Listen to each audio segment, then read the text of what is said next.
We thought we'd talk a little bit about the current side, Steve. You came to the Alkmaar game recently in the Europa League, and there's been a little bit of pressure on Ange Postecoglou. There are still some doubters, people wondering whether the approach he makes as a coach is a winning approach, can ultimately win through. What have you made of what you've seen of his team and his philosophy? I like him very much.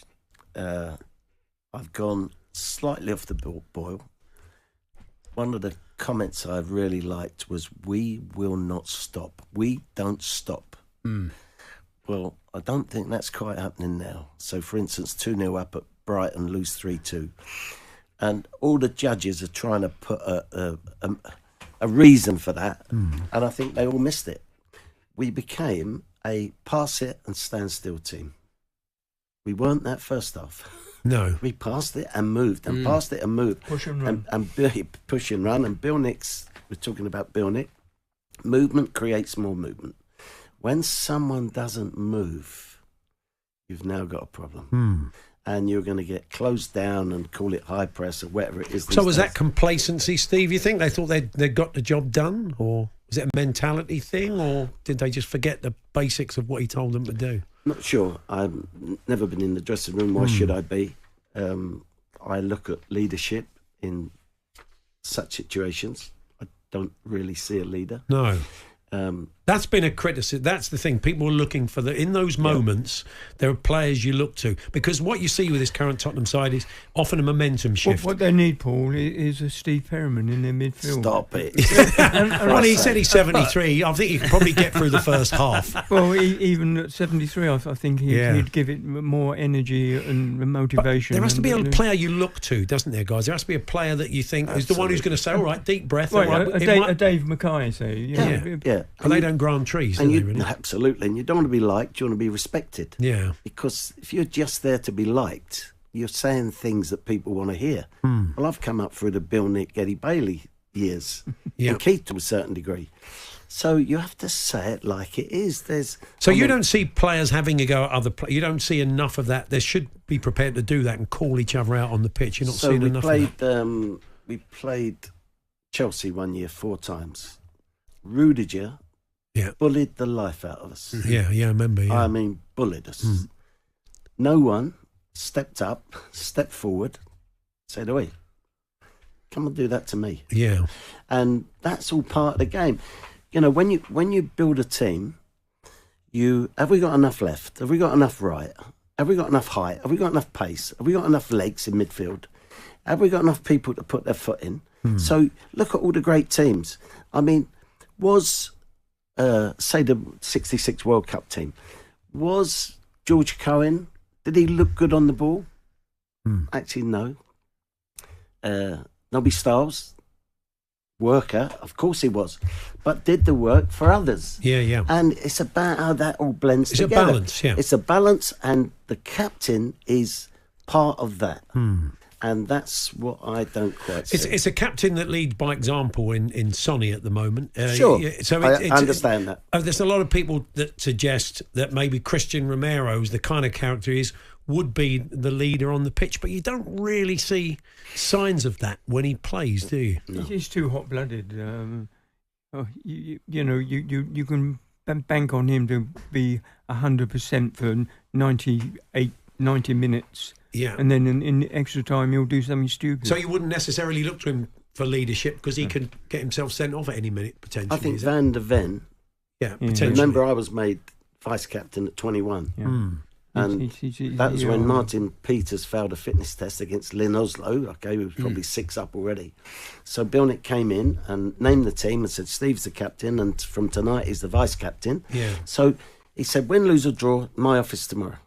He then gave me a list of about 20 situations. Mug, I should have got it signed by him and put it up on my wall because it's gold dust. Yeah. As I think captaincy is a very old-fashioned word now. And I think Son is the ideal club captain. How you live your life, etc. Yeah. Going back, Paul, to what you asked about Paul, about Steve Romero. No. Ange. Ange, So sorry about this. Sure, that's right. It's called dementia, folks. It's 90 tomorrow. Oh, well, it's, you know. Yeah, no. My lovely bride of 6 weeks. She's 90 tomorrow. Wow. Oh, right. Sorry, I thought you were 90 tomorrow. But, that's why I'm slightly punchy. Right. But you asked about Ange and all the keyboard warriors out there. They've the fast food generation. They want everything now. They've got to show some patience. He's got an idea of what he's going to put across, and it's going to take him at least a season. Yeah. And they're calling for his head already. You know, just be patient. I think it would be a mistake, yeah. Steve, you've played at the heights, you've played with the best players in the world, and you've dropped to the lowest of the lows at Exeter City. He's a Plymouth fan. He's a Plymouth fan. Sorry, Torquay fan. Sorry, Charlie. What's the difference in the players? Everyone can get fit. Everyone can play the game to a certain level. Yeah. What's the difference that you see in the players? Mentally. Strong mentality to get to the top level. Prepared to work. Norman's pointing to his heart. Yeah. I mean, the team that won the UEFA Cup, the only two that survived from relegation was me and Glenn. I was suspended. Glenn was injured. So the whole team had the fingerprints of Keith. And why were we producing so many players at that time? Well, youngster walks in the door, the captain is homegrown, the best player, Glenn Hoddle, is homegrown. Yeah. So actually you have a relevance, don't you? Yeah. So whether it be my and Glenn's silkiness, backspin or whatever, you had someone to relate to as such. So, call it the Mickey Hazard, call it, and then you get a wild card from outside like Tony Galvin. Yeah. Just run his legs off. And Roberts from Weymouth, etc. So they don't have to come through the academy system.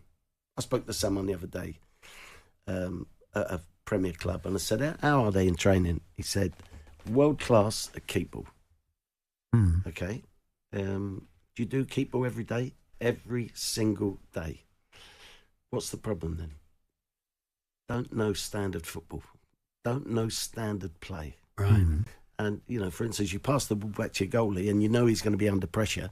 The goalie comes onto it right-footed and bends it, touch line in.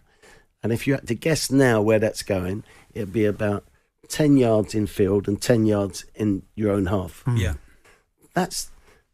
What do I believe will happen next? That's what the game's about. Yeah. What do I think? And of course, the training dictates that. Bill Nicholson, we're talking about Bill. Bill was great at giving you the structure that Steve Perryman could relate to, and for 6 months, Jimmy Greaves could relate to. Because up, back and through. So if the ball goes up to Gilly, and I'm now supporting him, because I'm not going to support the back because Bill didn't want that, and Gilly lays off to me, I'm expecting Jimmy to be running through.